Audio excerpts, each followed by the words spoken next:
Hey, welcome in. We're visiting with Oriole pitcher Isaac Mattson, who was recently added to the Orioles 60-man player pool and has been working out with the group in Bowie. And so, Isaac, let's go back a few months here. You were drafted in round 19 out of the University of Pittsburgh after your junior year, 2017, by the LA Angels. You had 3 really good seasons in their organization, and then I'll bet your world got rocked briefly in December when news comes out as a 4-player trade, Dylan Bundy to the Angels, and you're one of 4 right-handers coming to the Orioles. Can you take me back to that time? What was it like for you? Yeah, you kind of said it. It kind of got rocked a little bit, but it was rocked in a good way. Just trying to get to a place where I'd get a chance to play at the highest level, and with the Orioles, it was a really cool opportunity for me. Not only there, but also just the geographic difference of being back on the East Coast, being from Pennsylvania. It was really cool to kind of not have to worry about being in a 3-hour time zone away, and so I'm really excited to get underway here. How does that news get to you? Is it a phone call from someone with the Angels? I kind of hope it doesn't happen like in social media and you're scrolling Twitter and see you were traded. I hope it happens in the old-fashioned way where they reach out to you.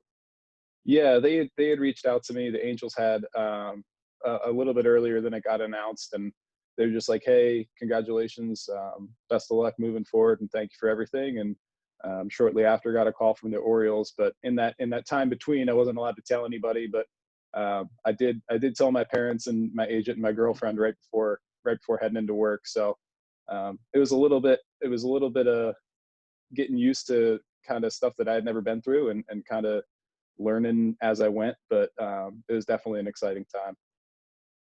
So from the Orioles standpoint, what happens? Who do you talk to? And are there things they're doing to kind of immediately, get you into the organization, even though it's December and obviously you're not playing games or meeting your teammates that you would later? What happens from that standpoint? Yeah, I mean, Kent Quayles reached out to me.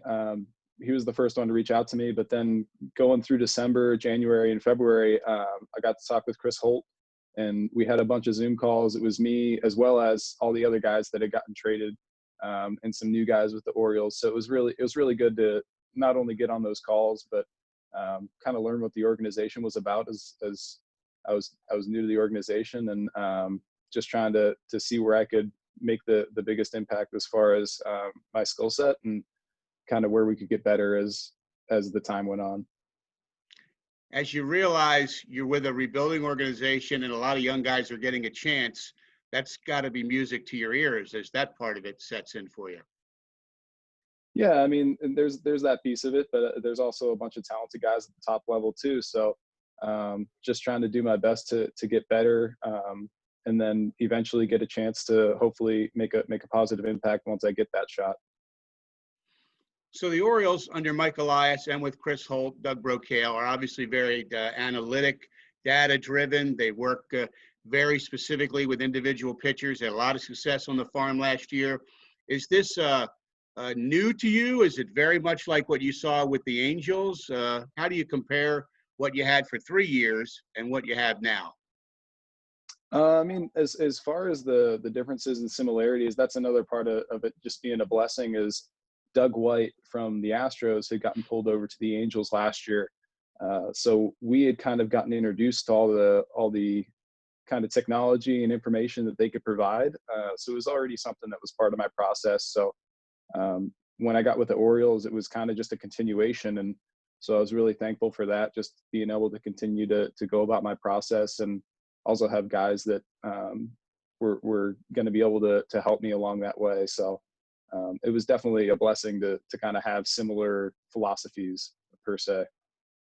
Tell me about last season for you. You were at 3 levels and you did well at all. You started at high A. You spent most of your year at double A, but you ended at triple A, first time you'd advanced that level. And I mean, overall, these numbers are really good. 6-3, 2.33 ERA, 47 hits, 73 innings, a 13.5 K rate, batting average under 200, low whip. I mean, the numbers really, really good. What was it like having to excel at 3 levels? Well, thank you first off, but having to excel at 3 levels, it was a lot of diving into that information that we had. with the coaching staff there, and also seeing where I could get better at each level. The hitters in high A are good hitters, but they're not the same as double A, and the hitters at triple A aren't the same as double A. So just trying to figure out, things that I needed to do to be successful at each level, and then going out and just doing them to the best of my abilities. And if there was places where I could get just a little bit better, we'd kind of hone in and attack that. My changeup last year was one of those areas where in double A, we spent a lot of time with TrackMan and just trying to break down what would be the most effective as far as grips and execution. Tell us a little bit about your repertoire, what we've seen in scouting reports, and tell us if you believe this is accurate.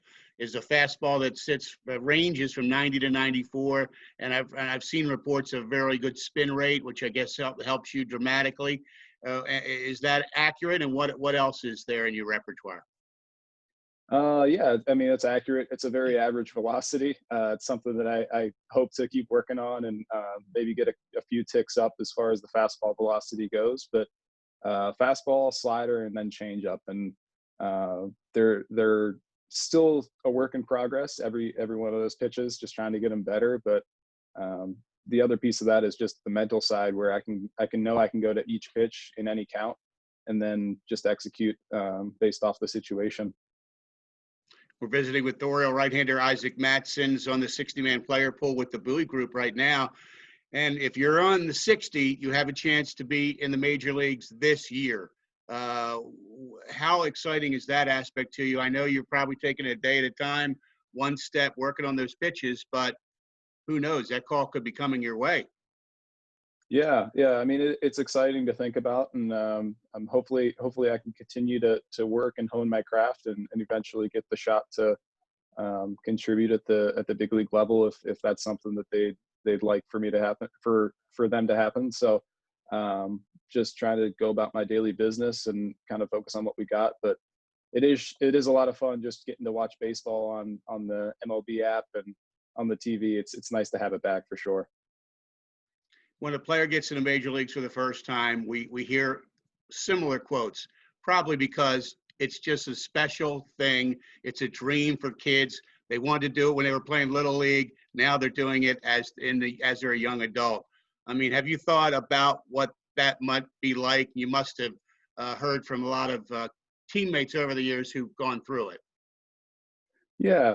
I mean, I think at the end of the day, for me, one of the biggest things I'm going to take away is just the people that have helped me get to that position, if it happens, or when it happens, I hope. But just all the way back to being 12U and playing travel tournaments with all my friends back in Erie, and just growing up in that environment and being able to progress and going to Pitt and doing stuff there, and having every coach kind of pour in and give me some things that could help me progress. So it'll definitely be exciting if and when it happens. But more than anything, I'll just be gracious for all the people that have helped me get there. Very, very cool comment there. And, you could probably talk for 20 minutes about those people, but maybe in a short answer here, or a minute or so, who comes to mind immediately in that list for you? I mean, probably Coach Fife and Coach Brennan as a younger age kid, and then high school, Coach McQueenie back in Harbor Creek, and then going to Pitt, Jerry Oaks was a really big influence on me. And then pro ball, I mean, there's a number of people, but Jairo Cuevas, who's a pitching coach with the Angels still, just their ability to come alongside and give me information that maybe, they went through those experiences, and they could kind of pass that on to me, and still getting to know the guys here with the Orioles. But I know every one of the coaches here is trying to help and looking to help, and I'm looking to learn. So it's a good combo to have. So, Isaac, your career shows really good strikeout rates, and that gets attention in baseball in 2020. 10.9 career, over 13 last year. I mean, that is really something. I saw a stat where you fanned 45% of the batters you faced in 2019. I mean, that's pretty exceptional. Take us inside of that a little bit. What allows you to get to the point where you get the strikeout? And is it a put-away pitch? Is it a combination of things that worked for you? I think last year especially, I I took the next step mentally as far as being able to read swings. That was a big thing that I took away last year. If I threw a slider low and away and they took one type of swing, I knew I could kind of go to another pitch, maybe a fastball up and in, just to kind of expose where they were looking and what they were trying to do with the pitch, the previous pitch. So that was one big thing. And then just commanding all the pitches that I could. Fastball's kind of the bread and butter for me, but being able to locate that and command that in any count was huge. And then going to the off speed and counts where they maybe weren't expecting it. So reading swings and then commanding fastball was really big for me last year. Was there one pitch that factored in most of those strikeouts, or was it a variety?